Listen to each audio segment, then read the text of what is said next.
Before we begin, don't forget to hit subscribe for more stories that guide you into a gentle, peaceful sleep. Story 1. The Whispering Garden. There was a place deep in the woods, hidden from view, where people said you could find peace like no other. This place was known as the Whispering Garden. Overgrown with ivy and wild roses, the garden was filled with winding paths that seemed to stretch on forever, twisting and turning until you couldn't tell where you'd started. Those who wandered in would often say that the garden seemed to breathe, as if alive with secrets long forgotten. And if you listened closely, you could hear faint whispers in the wind, like voices sharing ancient tales. One autumn evening, a traveler named Elena found herself drawn to the garden. She'd been hiking for hours, her body weary and her mind heavy with thoughts that wouldn't let her rest. The sight of the gate, covered in vines, seemed to call her, promising a kind of refuge. Pushing it open, she stepped inside, feeling the cool night air settle around her like a comforting cloak. The light was dim, and the world felt distant, as if she'd entered another realm entirely. As she wandered, Elena noticed the stillness. Not a single leaf rustled, and even her footsteps felt muffled on the mossy path. The silence was peaceful, but then she began to hear something else. A soft, almost imperceptible whisper, like voices carried on a gentle breeze.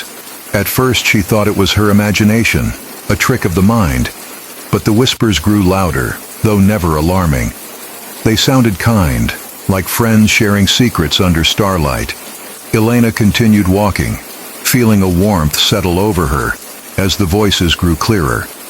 They spoke of things she couldn't understand, fragments of forgotten stories, and words that felt like lullabies. She didn't mind not understanding. The whispers were calming, as though wrapping her in a blanket of sound, each one encouraging her to rest, to let go of the day's burdens. Her steps slowed, and her mind grew quiet, her worries fading like mist in the morning sun. Eventually she came to a clearing bathed in moonlight, with a soft bed of moss that seemed to invite her to lie down. The whispers grew softer, almost a hum now, and Elena found herself sinking onto the moss, her body relaxing, as though the garden itself was urging her to sleep. The gentle murmur of voices continued, surrounding her with a sense of warmth and peace, lulling her deeper into drowsiness. As she lay there, Elena felt herself drifting between sleep and wakefulness, her thoughts softening. The garden's whispers grew even quieter, like a fading melody, as she let her eyes close. In her last moments of awareness, she felt as if the garden was holding her, cradling her like a mother might her child, sheltering her from the worries of the world. The garden watched over her, as it had watched over so many others, a silent guardian of those who needed rest. The whispers continued long into the night, surrounding her with their gentle comfort, their ancient words weaving dreams of peace and forgotten places. Elena slept, her breath steady, her mind quiet, held by the garden's endless embrace. And when she awoke, she would remember nothing but a feeling of calm and the soft, mysterious whisper of voices that had carried her through the night. The garden, ever watchful, ever silent, had given her the rest she needed, and in the morning light, she would leave it behind, carrying with her only the memory of a dream. Story 2. The Lighthouse of Dreams. On a rugged cliff overlooking the sea stood an old lighthouse, its light casting a gentle glow across the waves each night. The people in the nearby village spoke of the lighthouse as if it were a guardian, a presence that kept watch over them, especially during the long, quiet nights.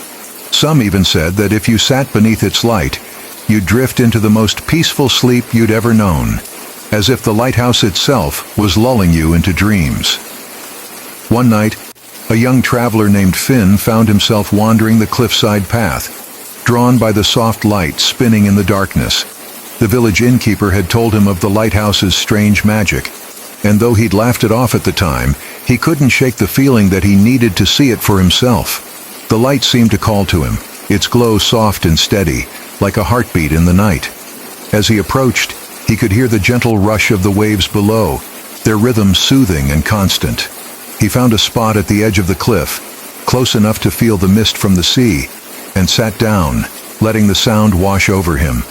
The lighthouse beam swept across the water, casting a warm, comforting glow that seemed to reach deep into his mind, clearing away his thoughts. For a while he simply sat in silence, watching the light and listening to the waves.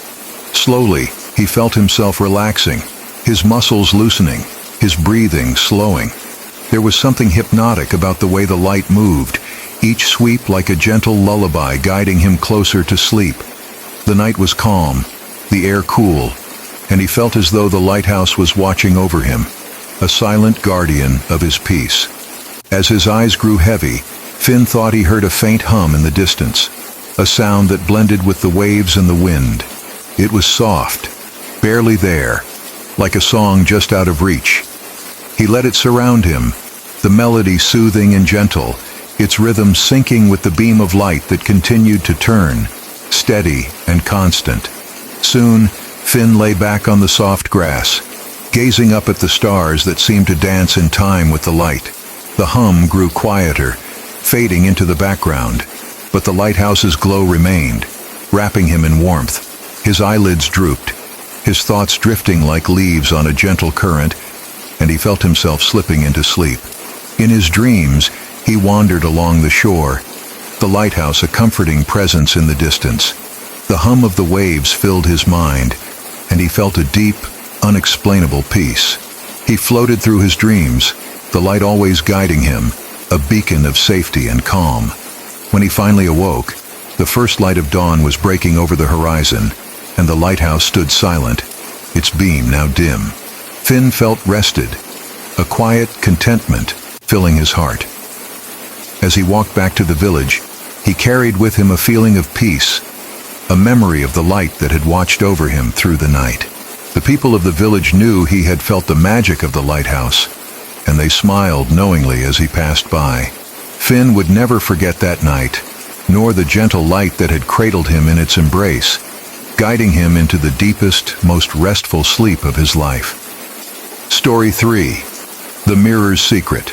Long ago, there was an old mansion hidden away in a dense forest, a place that had been left to ruin for decades. The townsfolk rarely ventured near it, whispering that something watched from the dusty windows. Some said it was haunted, while others claimed it was simply a forgotten relic of a time long past. But everyone agreed on one thing: the mansion was home to something that no one should disturb. One late autumn night, a woman named Rose found herself lost in the woods. She had taken a wrong turn while hiking, and after hours of wandering, stumbled upon the mansion as dusk was falling. The shadows grew long, and the air around her seemed to grow colder. Her heart raced, but there was no choice. She needed shelter for the night. Stepping inside, she found the mansion eerily quiet, with the faint scent of dust and decay filling the air. Rose ventured through the dark halls, her footsteps echoing softly. It was then that she saw it, an ornate, full-length mirror, framed in tarnished silver, standing alone at the end of a hallway. Despite the thick layer of dust on everything else, the mirror's surface was spotless, gleaming in the dim light. She felt strangely drawn to it, as if it was calling her closer, and found herself walking toward it, her mind growing quiet. As she stood before the mirror, she noticed something odd. Her reflection seemed different. The figure in the glass was her, yet there was something in her eyes, a darkness that didn't belong. She shivered, stepping back, but as she turned to walk away, the reflection didn't move. It stood there, staring, a faint smile spreading across its face. Fear prickled her skin, but exhaustion weighed on her even more heavily. She found a room nearby with an old, creaky bed and decided to sleep. As she drifted off, she thought she heard soft footsteps outside her door, a faint whisper that seemed to echo from the hallway where the mirror stood. It was almost like a lullaby, gentle yet unsettling. In her dreams, Rose saw herself standing before the mirror again, but this time her reflection was reaching out, as if to pull her in. She felt her body grow heavy, her limbs sinking deeper into sleep. The reflection's eyes were cold, almost hollow, and as she watched, it stepped forward, crossing the boundary of the glass, entering her world. She awoke with a start, heart racing, only to find herself alone. But when she looked around, she noticed something strange. Her hands were pale, her skin almost translucent. She stood up, rushing to the mirror in the hallway, and froze as she saw her reflection smiling back a smile that wasn't hers. She reached out, and her hand passed through the glass, as if it were water. As dawn broke, the old mirror stood silent in the hallway, the surface smooth and undisturbed. Outside, the forest was still.